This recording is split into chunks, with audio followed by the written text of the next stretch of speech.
Hello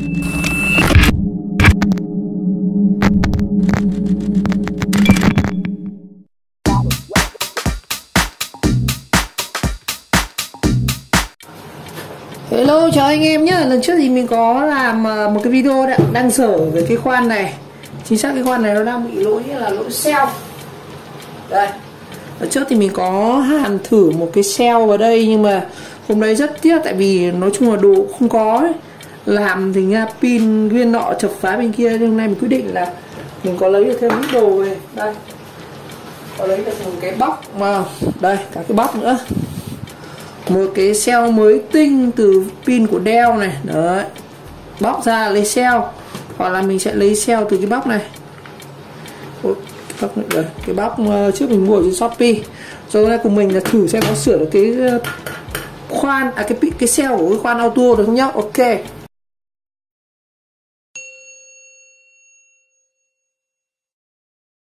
Rồi cái việc đầu tiên là mình sẽ phải lấy cái cell ở ngoài trước. Bóc này thì nó rất hay là mình có thể không phải hàn, mình tháo ra mình lấy cell được. Chắc mình sẽ lấy 3 viên này luôn, đo thử xem như nào rồi mình sẽ lấy từ 3 viên này. Rồi mình chỉ lấy viên nào nó có khoảng là 4V thôi, còn những viên là yếu quá thì mình sẽ bỏ lại. Đây, để thang lớp DC này mình sẽ lấy cái viên nào nó có khoảng 4V. Cái viên này đầy nó sẽ rơi khoảng 4,2V.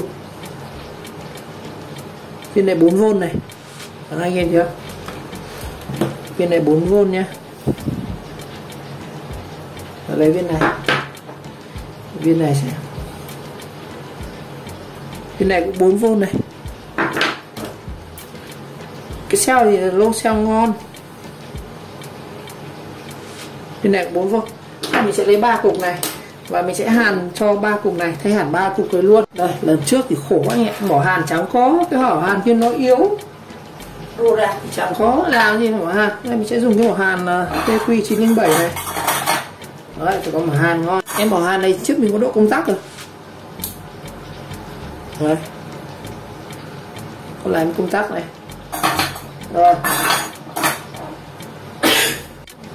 Mỡ hàn. Không, ít hàn cell nữa. Rồi, ok. Rồi, mình cũng sẽ ráp lại luôn cả cái cell của này. Đây, con này thì mình sẽ sắp xếp, chúng ta sẽ có 2 viên lộn đầu lộn đuôi này. Mình sẽ đánh dấu là viên 1 này, viên 2 này, viên 3 này. Ta sẽ hàn lại nhé. Rồi, ở đây nó có sẵn cái đế này. Đó. 1 này, 2 xoay ra này, 3 này. Đó. Sẽ ráp lại nhá.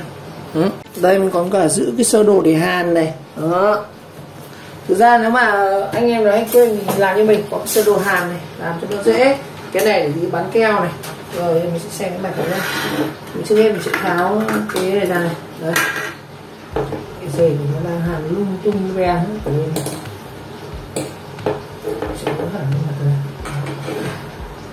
Mình sẽ gỡ cái cell 1 này ra nhá. 1 này.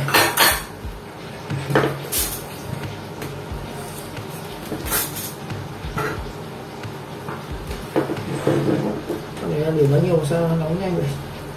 Mình sẽ cuộn cell 1 này. Rồi.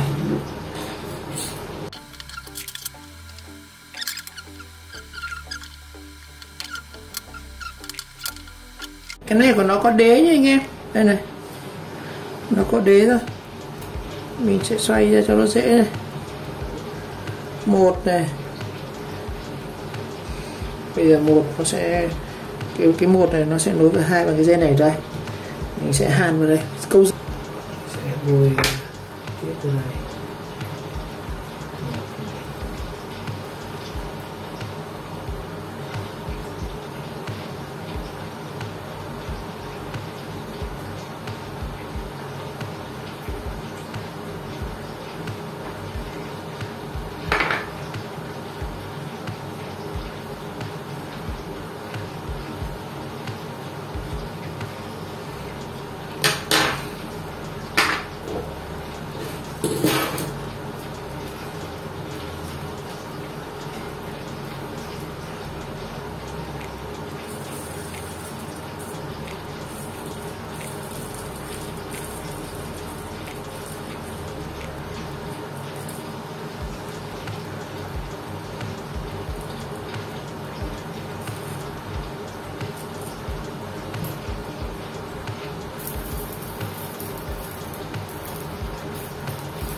sẽ nối với 3 ở đây.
Để bỏ.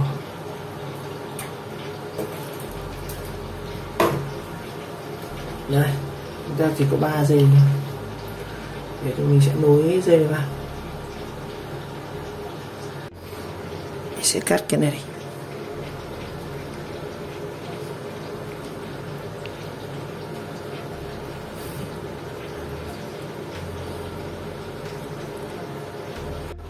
Đây, mình sẽ nối như này luôn anh.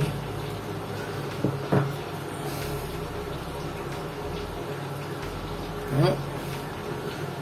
Số 1 thì chúng ta sẽ nối luôn vào đây. Đó.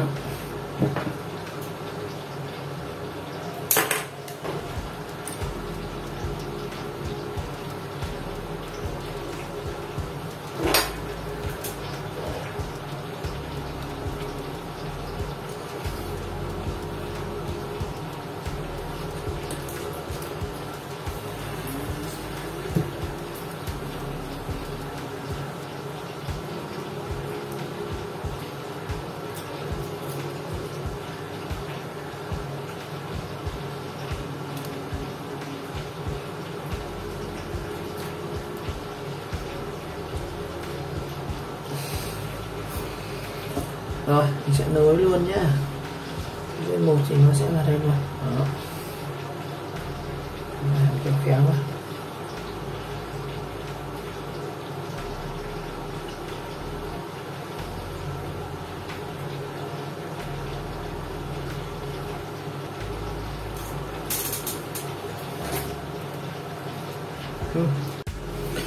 Cái hơi khó đánh ấy.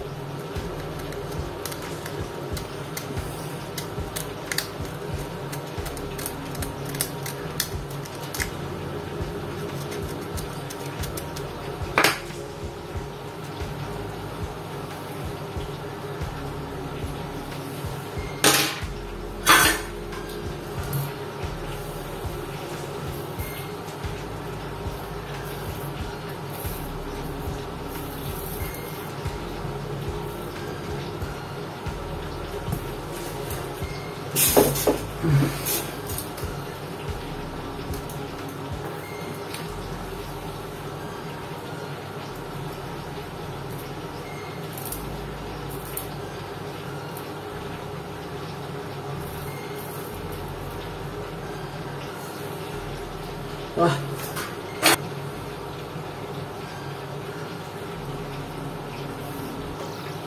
Rồi, thì mình sẽ đóng cái này nhé.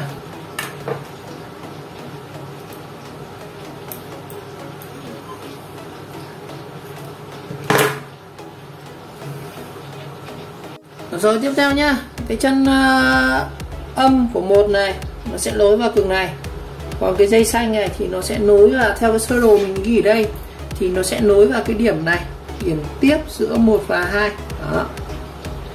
Khả năng nó sẽ vào cái điểm này anh em đó, chính là cái dây xanh nối giữa dây 1 và dây 2, cái dây nữa ở đây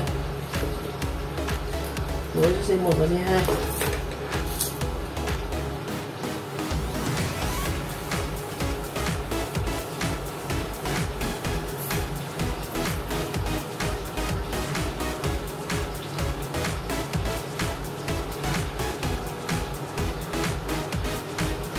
Hai dây này thì nó sẽ nối với nhau đó.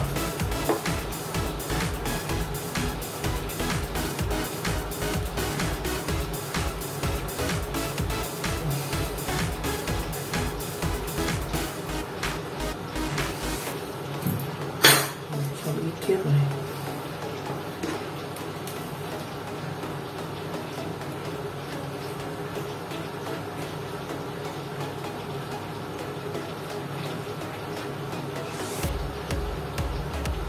Rồi, và cái điểm này thì nó sẽ nối với đây, đây sẽ có một dây nhỏ nữa, nó sẽ nối cái này vào đây.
Và cái dây cuối cùng này thì nó sẽ nối vào cái cụm này.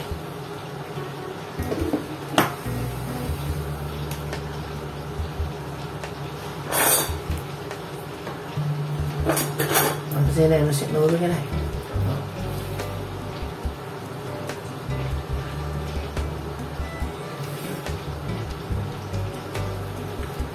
Rồi, mình hàn xong rồi. Bây giờ một số điểm là mình sẽ dán cái băng dính này.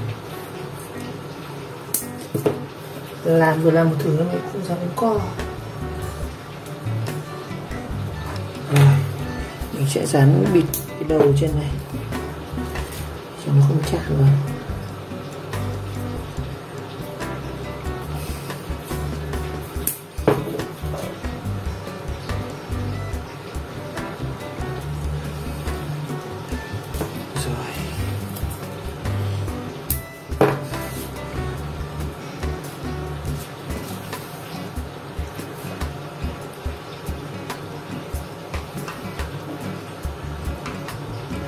Điểm nào nữa mình sẽ dán vào nhé.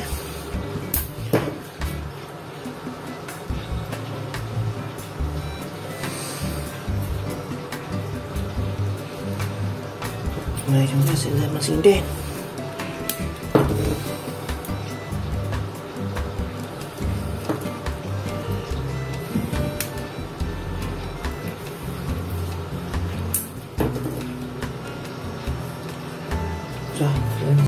Rồi, giờ lắp vào thôi anh em. Đây, này thì nó sẽ ở chỗ này. có dây vào được.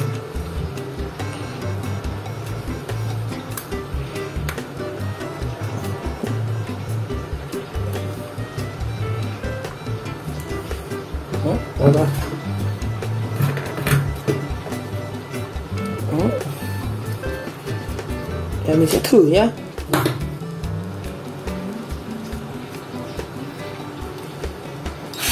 Đấy, chạy rồi. Ngon lành anh em. Thay xeo khác là ngon lành nghe. Ở cái phần đế này chúng ta sẽ đóng cái phần đáy của nó này. Ở đây. Chạy nhé. Đây, hai luôn này. Ngon lành rồi anh em. Thế vào thôi.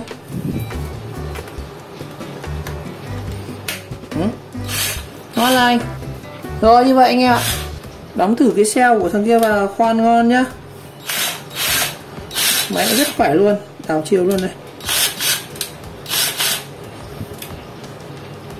Đó. Mình thử sạc luôn cho nó nhá. Rồi, bây giờ thử sạc cho cái xeo này. Đây. Nó báo lên vàng này. Mình sẽ rút ra xem.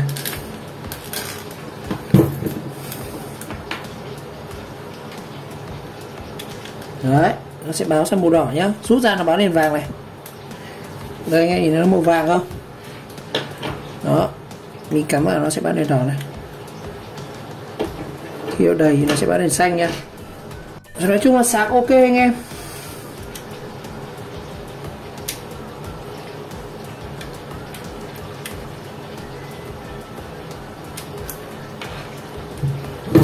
Đây, mình cắm vào mình khoan này. Rất khỏe luôn. Rồi, như vậy ngày hôm nay thì mình đã có một cái video.